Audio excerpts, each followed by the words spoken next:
Hello, my name is Adrian Goldberg and welcome to the Byline Times podcast. The Byline Times, it's what the papers don't say, what radio doesn't report and what telly doesn't tell you. This time, a new twist on Boris Johnson and the Lebedevs, a long-running story which has featured extensively in the Byline Times and here on the podcast. In short, Alexanxder Lebdev is a former senior KGB spy and businessman. Evgeny, his son, owns the Evening Standard and is an investor in the Independent. Boris Johnson is friends with both men and as Foreign Secretary attended their X-rated parties in Italy without his security officers who were left at home in London. Documentary maker Mark Alden for Channel 4 and Tortoise journalist Paul Caruana Galizia now say they have independently verified long-standing claims that Evgeny was given a place in the House of Lords despite advice to Prime Minister Johnson from MI5. The Guardian is also reporting that the Lebedevs' villa was being monitored by secret intelligence in Italy when Boris Johnson visited in April 2018. An intriguing tale. Before we get stuck into it, just a reminder that the Byline Times podcast is funded by subscriptions to the Byline Times, our wonderful monthly newspaper, which combines the best of our online offerings with content that you can't read anywhere else. Get details about subscriptions over at our newsbreaking website, bylinetimes.com. That's at bylinetimes.com. Welcome then to Peter Jukes, executive editor of the Byline Times, and Adam Bienkov, political editor of the Byline Times. And Adam, you've been nudging away and nerdling away at this story for a couple of years at least, and it's something that Byline has had its teeth into for a long time.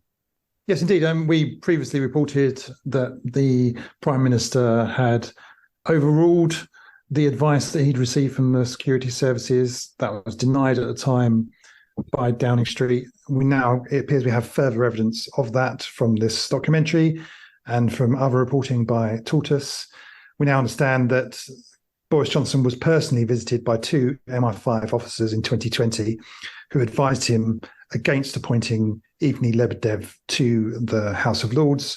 We also understand from this reporting that the House of Lords Appointments Commission, which vet appointments to the second chamber, they also wrote to Johnson to advise him that the security services had highlighted, quote, significant potential risks in appointing Lebedev due to his links to his father and the potential vulnerability of any information obtained by the nominee from his association with the UK government.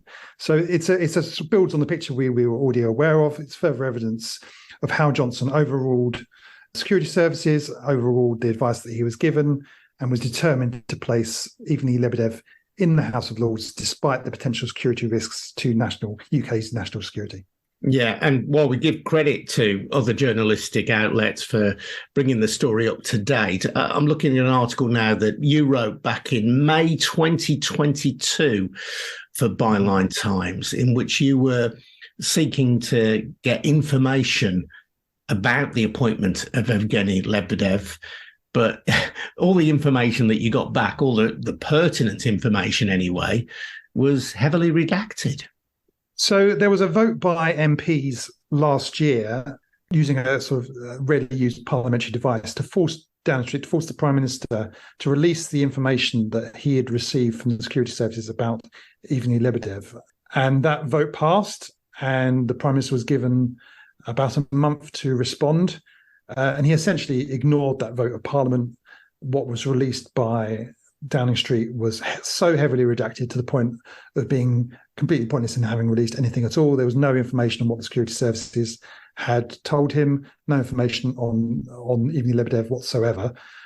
So there are lots of outstanding questions still remaining about exactly what Johnson was told about the Lebedevs, why he chose to overrule that, and also why Johnson, unlike some of our other Five Eyes allies, including Canada and also recently Ukraine, have both sanctioned Alexanxder Lebdev for his alleged connections to Putin.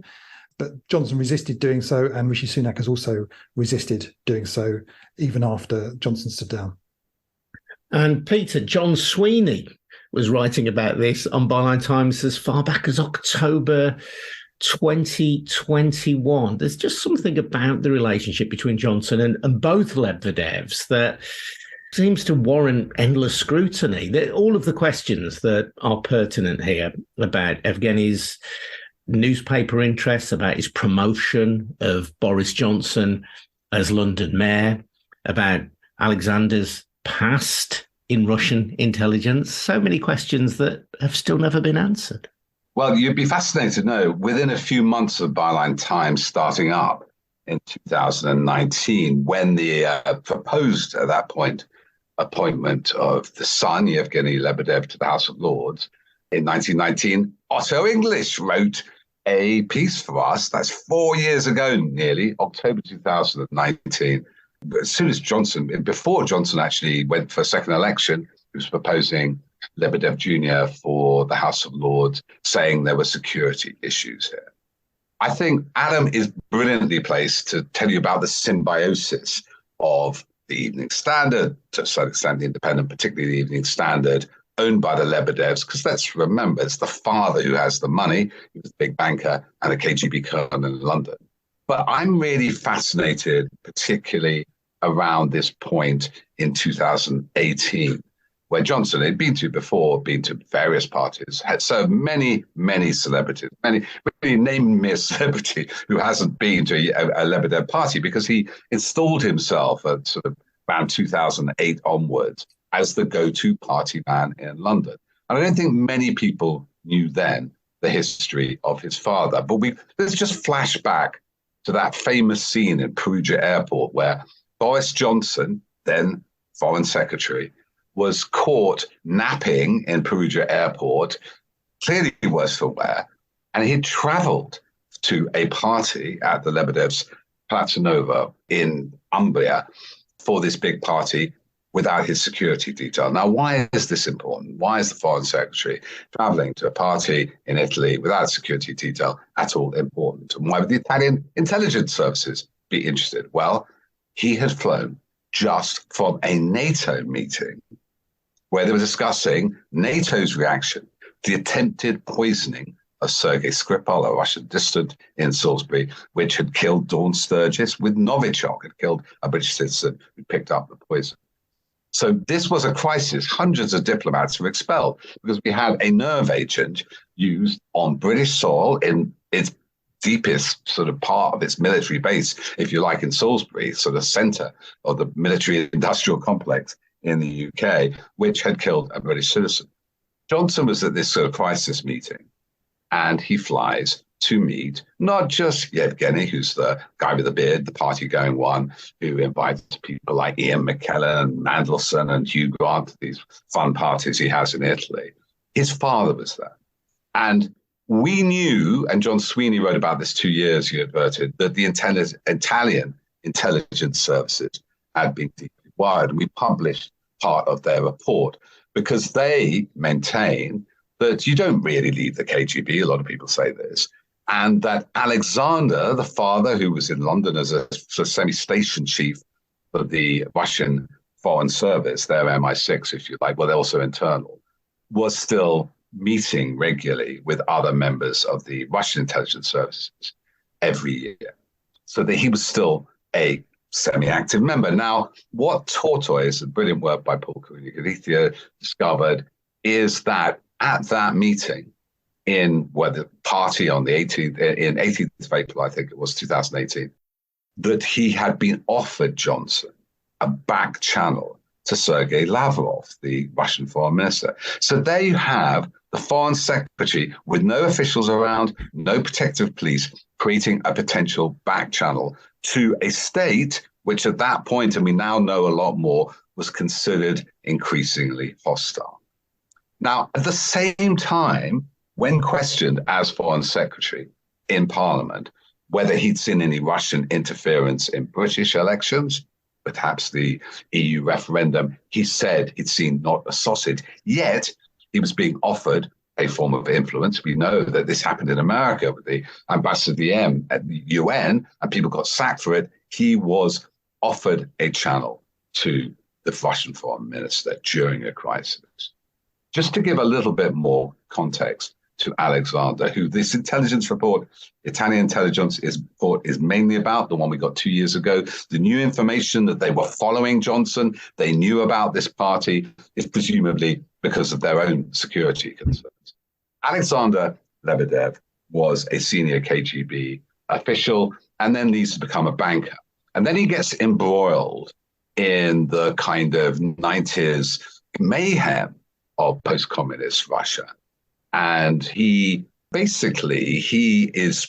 said to be behind the exposure of quite a senior Russian investigator called Skirtov, who was investigating allegations of corruption around the Yeltsin family. A video came out of this Skirtov with two young women in inappropriate behavior, and he was forced to resign. And the person who benefited from that was Vladimir Putin.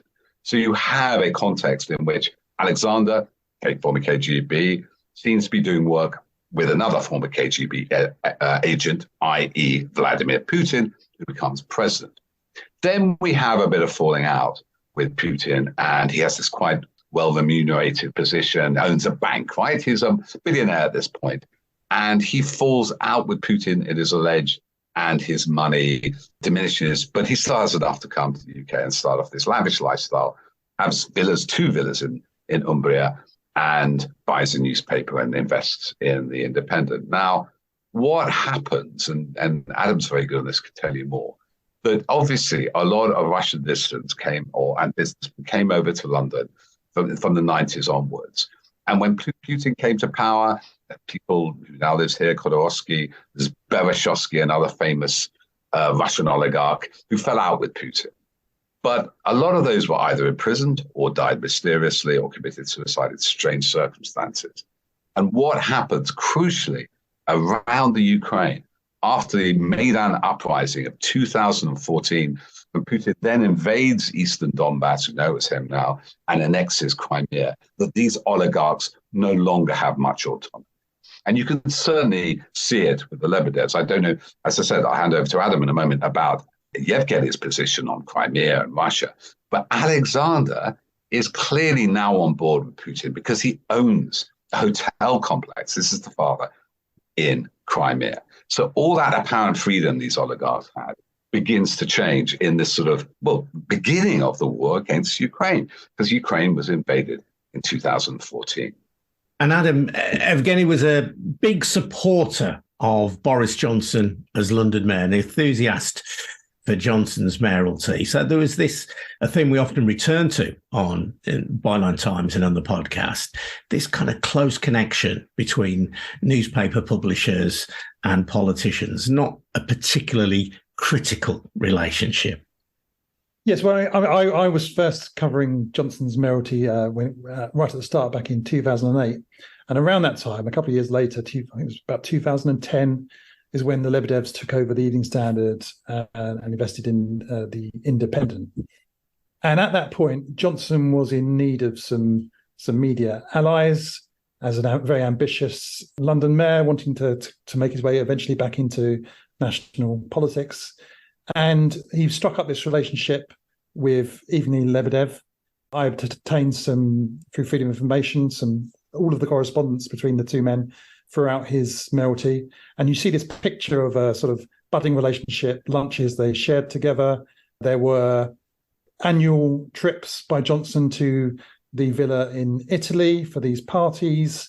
There was back and forth about the City Hall supporting a Russian festival organised by Lebedev, and Lebedev supporting a festival that was already run by City Hall, a Russian festival. So there was this sort of symbiotic relationship, but they became quite close. They did photo opportunities together about homelessness, and they became very close friends. And even after Johnson left City Hall, they remained close friends. And indeed, in the run-up to the Brexit referendum, Johnson reportedly, according to Michael Gove's former wife, Sarah Vine, made the decision to join and back the Leave campaign during a dinner with Evgeny Lebedev and with Michael Gove. So there was this close relationship which continued once he became Foreign Secretary, and of course when he became Prime Minister and put him into the House of Lords. So it's a very close and sort of tangled relationship between a senior politician and a senior media figure. And I think that the fact that Evgeny Lebedev does have this senior position in the British media has a big part in why this story has been so little covered by other newspapers. There's a saying in journalism that dog never eats dog. You would think that a story like this, with a politician with lavish parties, with X-rated parties in Italy, with Russian oligarchs, security services, MI5, you think this would be made for the Fleet Street to cover. But there is almost an omerta on discussing this, with the exception of, honourable exception of papers like the Guardian, ourselves, and Tortoise as well, covering this. But most papers have really been very reluctant to touch this story at all. But I think it's hugely important. There's so many unanswered questions about it even now, and hopefully this documentary that's going to air on Tuesday will shine some more light on it as well. And Peter, there's another layer here, which is that of the Russia report prepared by the Joint Intelligence Committee for Parliament, a report that Boris Johnson delayed the publication of and was eventually forced to accede to with great reluctance, parts of which are redacted, parts which relate, for example, to prominent donors to the Conservative Party, but which do suggest that Russia was seeking to exert an undue influence on British public life, and that the British government had underestimated those attempts to exert influence on British public life. So again, this suggestion that in the kindest interpretation of this, Boris Johnson and his fellow ministers were asleep on the job when it came to Russian influence in this country. Yeah, sleep. I mean, I think trying to. I said the kindest interpretation, Peter. Yes, I think the kindest. Yes, exactly. So the sort of moderate interpretation was that they were forcing us to take sleeping tablets. So you're right about the Russia report. Dominic Green, we talked to, was chair of the ISC, the Intelligence Services Committee at the time. They were very alarmed, and the most alarming thing they found. And the redacted bits, there's no direct reference to the Lebedevs as far as I can see in that. But what was resoundingly clear is there was no investigation. Then MI5, MI6 were never tasked to look at the possibility of Russian interference in UK internal affairs, even though a British citizen had been poisoned. Alexanxder Lebdev had been poisoned in 2007 here with radioactive substances, even though the Skripal attack had happened. That sounds to me like a kind of organized complacency and organized laziness. And I was told, and I first went to an APPG in Parliament with Chris Bryant, various other people chairing it, and I was with Carol Cadwallader, Peter Pomerantsev, worked in Russia, a great writer on Russian affairs, and Edith Higgins of Bellingcat. And a prominent Conservative MP, very worried about Russia, his name's Bob Seeley, and he represents the Isle of Wight, said publicly, look, fine, go for Russia, don't make it about Brexit. This is problematic because the one report which was released looking at this in some detail, that is DCMS, the Department of Culture, Media and Sport Select Committee, was in the online intervention in the EU referendum. And they found masses of evidence of Sputnik and RT, the Russian, at that point, supposedly independent, we know now, were just a branch of the Russian government intervening, filming for us. Every single bit of information was pro-Brexit, pro-leave. And that went viral on YouTube. And then we have the limited, because we never did the investigation, which they did in America, of the Internet Research Agency. This was called the Olgino, the St. Petersburg troll farm, owned and run and set up with a budget of $50 million a year by none other than Prigozhin, the famous Russian oligarch behind Wagner. Now, the Americans found extensive evidence of not only influence in the US presidential elections 2016, them actually Russian undercover agents, if you like, going to the US, setting up fake accounts, setting up fake identities and PayPal accounts as Americans, and then thousands and thousands of Facebook posts, tweets pushing for Trump or creating social division. Now, in the limited amount of research that was done in the UK, because Facebook were never subpoenaed to give their information, there were like maybe 3,000 accounts pushing for leave. So you not only have a clear agenda of Vladimir Putin, he has spoken up. When there was a delay, when Theresa May was in power, he said, oh, why are they delaying Brexit? This isn't democracy. They should get on with it. According to Luke Harding, the Russian ambassador to London, who had all these meetings with the Leave EU campaign and the run up to Brexit, said when he returned to Russia, he was returned to Russia from the London embassy in 2019 when Johnson was installed, like he'd kind of done his job in some ways, I'd suggest, and said was given the Alexander Nevsky Medal for achievement. Nevsky famously fought off the West. He fought off the Swedes, a Russian commander and then Tsar who didn't like the West.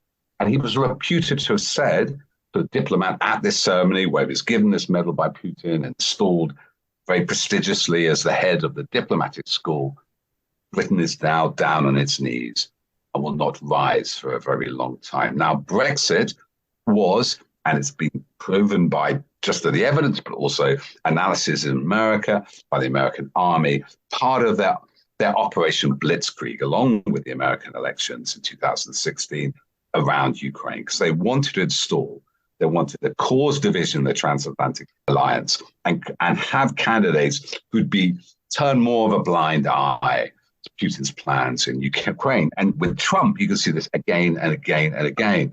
Because it's been properly investigated by the FBI with the Mueller report, you see Trump changing the agenda around the national conference, the Conference of Republicans, before he became president. Oh, let's take Ukraine off the map. Let's not object to what Russia's doing there anymore. His campaign manager, Paul Manafort, was being paid by Yanukovych and Ukrainians and Russian oligarchs. You have the first impeachment people forget about of Trump in 2020, maybe 2019, about trying to persuade Zelensky to do a favor with him about Biden for more favorable treatment. So the story of Vladimir Putin's plan to annex the whole of southern Ukraine, to actually take over the Ukraine, that abortive military mission of February 2022, you can see the planning for it from 2014 onwards. And one of the key parts of the planning was to affect conservative politicians and UKIP politicians. And the most worrying thing about the Lebedev revelations is that one of Boris Johnson's other close associates, a guy called Alexander Timerko, Ukrainian-born when it was part of the Soviet Union, has said, he's anti-Putin, but seems to change his mind on this. But what he did say to Catherine Belton, and a Reuters piece, the great journalist who's revealed a lot about Abramovich, he said Boris was persuaded to change his mind and back lead by a group of East European businessmen. So back to what Adam talks about, you have this confluence of money, media influence, and one of the most faithful decisions in modern British history, the decision to leave the EU, a decision which basically Boris Johnson fronted as the head of the official Leave campaign, and one which he has ridden on the tails of to become prime minister, to get Brexit done. And my appeal to skeptics about this story is certainly not just a conspiracy theory. There's more to it than that. It's not about payback against the Russians. It's not about payback against Johnson. It's how do we protect the integrity of our media and our democracy from subversion and foreign influence? And if we don't have mechanisms to do that, we don't have mechanisms to stop paybacks for oligarchs like this, then who's going to come along next? Will it be China? You can't, you've got to depoliticize it at some point and say, where are the safeguards? Where are the guide rails? And the DCMS had lots of recommendations on this, completely ignored, of course, by Boris Johnson because, they weren't in his favor. And one is a Foreign Agents Registration Act like they have in the US. If you're acting on behalf of a foreign power, fine. We don't mind people trying to influence us as long as you declare it. But what about Evgeny, Adam? I mean, he is the son, not the father. He was not a member of the KGB. And a spokesperson for Boris Johnson says, as the programme makes clear, there were no concerns about Lord Lebedev. He is a British citizen, is invested in British journalism, has extensively criticised the Russian regime. I've seen quotes from Lebedev spokespeople who say that this is some form of anti-Russian harassment. I think it's certainly the case that in recent years, and particularly since the invasion of Ukraine, there has been an attempt by Lebedevs to distance themselves from Putin and from his regime. It's worth saying that wasn't always the case. And Lebedev Jr. has also, prior to that, had written pieces in the Independent, had sent out tweets defending Putin's position and pushing for the UK to ally with Putin. And in terms of Alexanxder Lebdev, correspondence obtained by the Times last year revealed that the Russian embassy had sort of welcomed Evgeny's peerage as somebody who had contributed to strengthening Russian-British relations. While we've also, Byline Times, covered leaked Italian intelligence report suggesting that it was not quite clear whether Alexander had really ever resigned from the KGB. So I think you do have to make a distinction between the father and the son. But the son only has the position that he does have in the UK, only has possession of the Evening Standard and involvement with the Independent because of his father's money.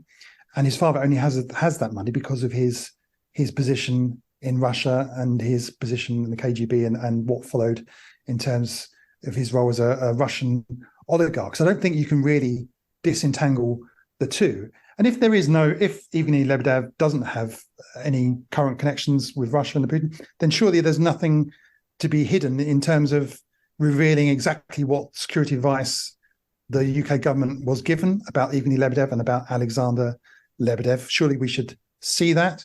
We also need to know what advice Canada and Ukraine have seen. They both say that Alexanxder Lebdev is a close associate of Vladimir Putin.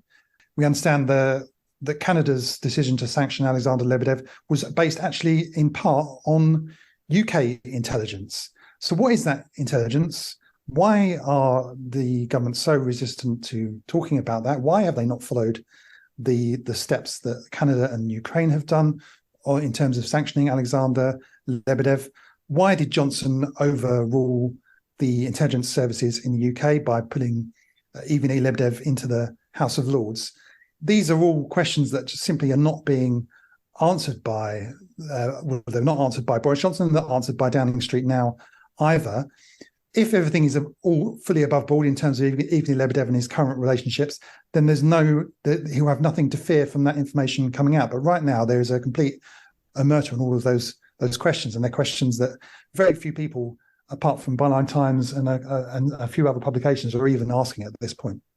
Ones we will continue asking, I know. Many thanks to Adam Bienkov, political editor of the Byline Times. Thanks also to executive editor of the Byline Times, Peter Jukes. I'm Adrian Goldberg. Don't forget the Byline Times podcast is funded by subscriptions to the Byline Times. Please consider taking out a subscription. Get more details over at bylinetimes.com. If you have already done so, thank you very much indeed. This is a We Bring audio production for the Byline Times. We'll see you again very soon. Thanks for listening now. Bye-bye.